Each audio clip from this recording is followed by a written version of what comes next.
হরে কৃষ্ণ। হরিভক্তি বিলাস গ্রন্থে বলা হয়েছে, একাদশী ভৌতিক জগতে বসবাসকারী দুঃখী শরীর ও মনের রোগ দূর করার জন্য পরম ঔষধ রূপে সৃষ্টি করা হয়েছিল। তো এমনই পরম কল্যাণকারী একাদশী তিথি আবারও একবার আমাদের উদ্ধার করার জন্য আসতে চলেছে। আপনারা নিশ্চয়ই ভাবছেন কোন তারিখে সেই একাদশী তিথি পড়েছে, 6 জুন শুক্রবার নাকি 7 জুন শনিবারে। তো চলুন আজ আমি আপনাদের এই সংশয়ের সমাধান করছি। এবারে যে একাদশী তিথি আসতে চলেছে তা জ্যৈষ্ঠ মাসের শুক্লপক্ষের একাদশী। জ্যৈষ্ঠ মাসের শুক্লপক্ষের এই নির্জলা একাদশী ব্রত সম্পর্কে ব্রহ্মবৈবর্ত পুরাণে শ্রী ভীমসেন ব্যাস সংবাদে বর্ণিত হয়েছে। এই একাদশী বিষয়ে বলা হয়েছে, যা সুখে সামান্য খরচে অল্প কষ্টে সম্পাদন করা যায় অথচ মহাফল প্রদান করে। এই একাদশী ব্রত ধনধান্য ও পুণ্যদায়িনী। যমদূতগণ এই ব্রত পালনকারীকে মৃত্যুর পরও স্পর্শ করতে পারে না। পক্ষান্তরে বিষ্ণুদূতগণ তাকে বিষ্ণুলোকে নিয়ে যান। এই নির্জলা একাদশীতে পবিত্র তীর্থে স্নান, দান, জপ, কীর্তন ইত্যাদি যা কিছু মানুষ করে তা অক্ষয় হয়ে থেকে যায়। কিন্তু এইবার এই একাদশী 6 জুন শুক্রবার নাকি 7 জুন শনিবারে পড়েছে। তো চলুন জানা যাক। এবারে পাণ্ডবা নির্জলা একাদশী জ্যোতিষশাস্ত্র এবং বৈদিক পঞ্চাঙ্গ অনুসারে একাদশী তিথি শুরু হয় 6 জুন শুক্রবার 2:15 একাদশী তিথি শেষ হবে 7 জুন ভোর 4:47। এমনই বৈষ্ণব পঞ্জিকা অনুসারে পাণ্ডবা নির্জলা একাদশী আমাদের 7 জুন শনিবারে এই একাদশী ব্রত পালন করতে হবে। 8 জুন রবিবার দ্বাদশীতে একাদশী ব্রত পালনের শুভ সময় থাকবে ভোর 4:49 থেকে সকাল 7:20 পর্যন্ত। একাদশী পালন নির্ধারিত সময়ের মধ্যে করা অত্যন্ত আবশ্যক। এমনটা না করলে ব্যক্তির একাদশী ব্রত পালনের ফল নষ্ট হয়ে যায়। তাই নির্দিষ্ট সময়ের মধ্যে একাদশী পালন অবশ্যই করতে হবে। প্রিয় ভক্তগণ, বলা হয় মানুষ সম্পূর্ণ ভক্তি সহকারে এই একাদশী ব্রত পালন করবে এবং যে ব্যক্তি ভক্তি সহকারে এই পাণ্ডবা নির্জলা একাদশী মাহাত্ম্য পাঠ বা শ্রবণ করেন তিনি বৈকুণ্ঠ ধাম প্রাপ্ত হন। তো চলুন পাণ্ডবা একাদশী ব্রতের মহিমা কথা জানা যাক। জ্যৈষ্ঠ শুক্লপক্ষের নির্জলা একাদশী ব্রত সম্পর্কে ব্রহ্মবৈবর্ত পুরাণে শ্রী ভীমসেন ব্যাস সংবাদে বর্ণিত হয়েছে। মহারাজ যুধিষ্ঠির বললেন, জনার্দন, আমি অপরা একাদশীর সমস্ত মাহাত্ম্য শ্রবণ করলাম। এখন জ্যৈষ্ঠ শুক্লপক্ষের একাদশীর নাম ও মাহাত্ম্য কৃপাপূর্বক আমার কাছে বর্ণনা করুন। শ্রীকৃষ্ণ বললেন, এই একাদশীর কথা মহর্ষি ব্যাসদেব বর্ণনা করবেন, কেননা তিনি সর্বশাস্ত্রের অর্থ ও তত্ত্ব পূর্ণরূপে জানেন। রাজা যুধিষ্ঠির ব্যাসদেবকে বললেন, হে মহর্ষি দ্বৈপায়ন, আমি মানুষের লৌকিক ধর্ম এবং জ্ঞানকাণ্ডের বিষয় অনেক শ্রবণ করেছি। আপনি যথাযথভাবে ভক্তি বিষয়িনী কিছু ধর্মকথা এখন আমায় বর্ণনা করুন।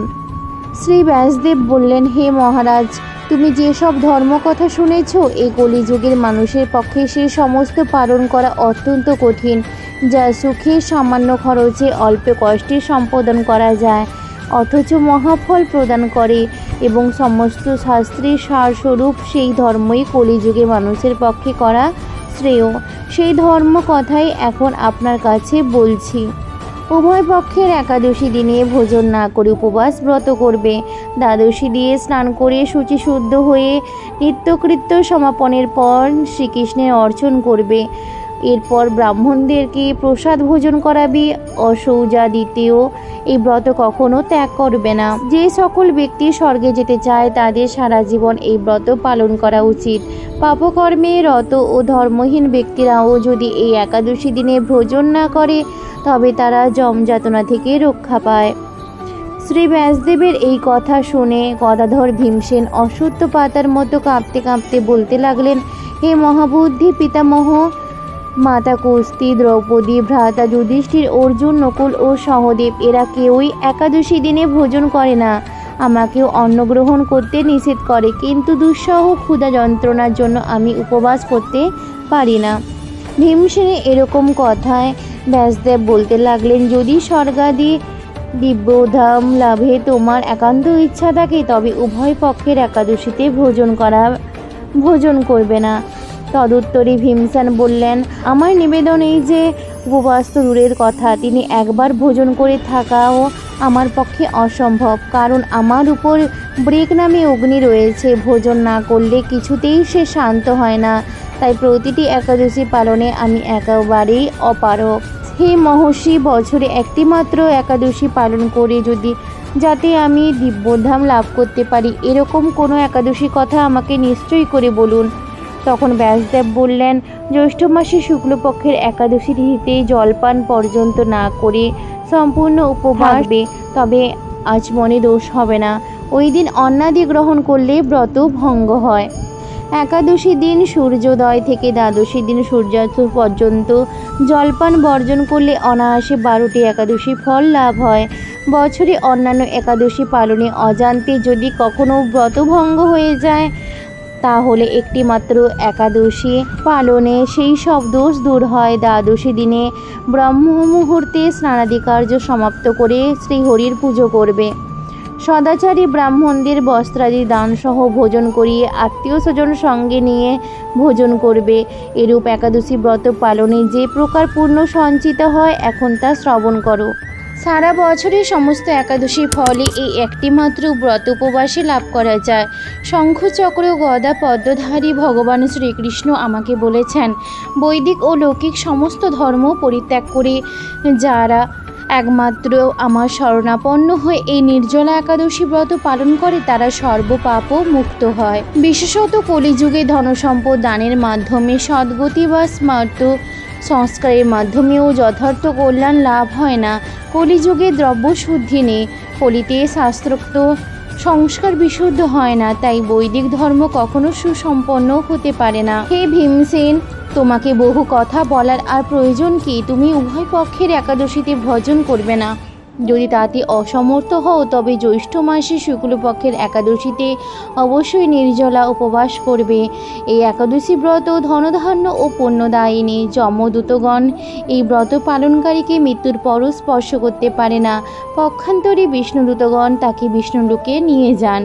শ্রী ভীমসেন ওই দিন থেকে নির্জলা একাদশী পালন করতে থাকায় এই একাদশী পাণ্ডবা নির্জলা বা ভীমসেনী একাদশী নামে প্রসিদ্ধ হয়েছে।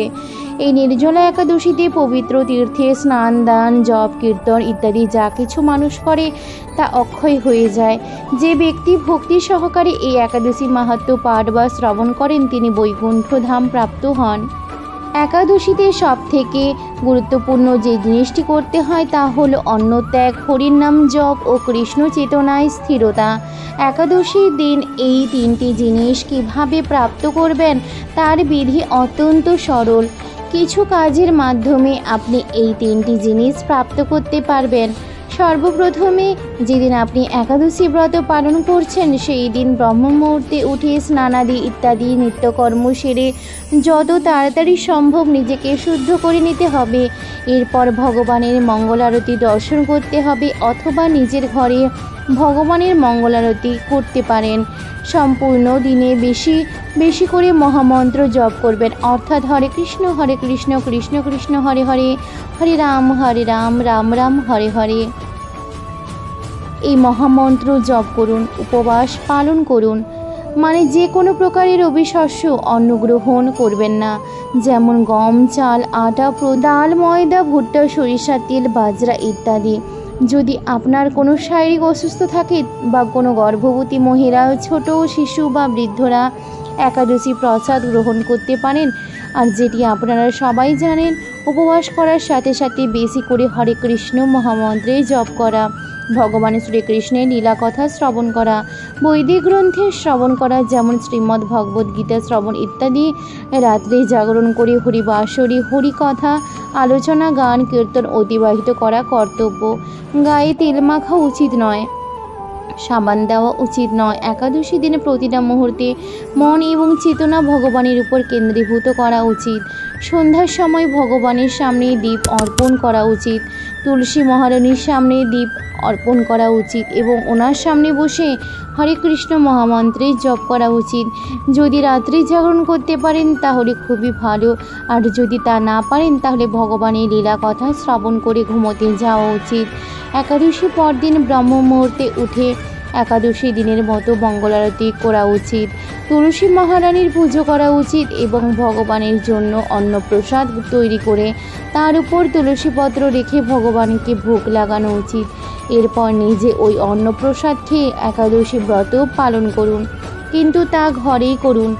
পালন করবার পূর্বে বাড়ির নিকটবর্তী মন্দিরে বা সুপাত্র ব্রাহ্মণ বা বৈষ্ণবকে নিজের ক্ষমতার অনুসারে কিছু না কিছু দান করুন, কারণ সুযোগ্য ব্যক্তিকে দান দেওয়া প্রত্যেক পরিবারে থাকা গৃহস্থ ব্যক্তির মুখ্য কর্তব্য।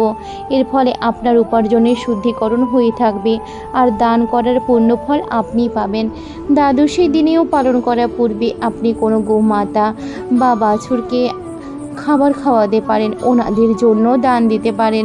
এইভাবে একাদশী ব্রত পালন করে ভগবান গোবিন্দের বিশেষ কৃপা প্রাপ্ত করতে পারবেন। তো এভাবেই আপনি সম্পূর্ণ শ্রদ্ধা ও নিয়মপূর্বক আগামী পাণ্ডবা নির্জলা একাদশী ব্রত পালন করতে পারেন। আপনাদের যদি আমাদের ভিডিওটি ভালো লেগে থাকে অবশ্যই লাইক করে বন্ধুরা ও পরিবারের সঙ্গে শেয়ার করে দিন এবং ভগবান সম্বন্ধীয় নানা তথ্য জানার জন্য চ্যানেলটিকে সাবস্ক্রাইব করে পাশে থাকা বেল আইকনটি ক্লিক করে দিন, যাতে আমাদের সমস্ত ভিডিও নোটিফিকেশান আপনার কাছে সর্বপ্রথম পৌঁছতে পারে। কথা হবে পরবর্তী ভিডিওতে। আপনারা সবাই ভালো থাকবেন, সুস্থ থাকবেন। ধন্যবাদ। জয় শ্রীকৃষ্ণ। রাধে রাধে।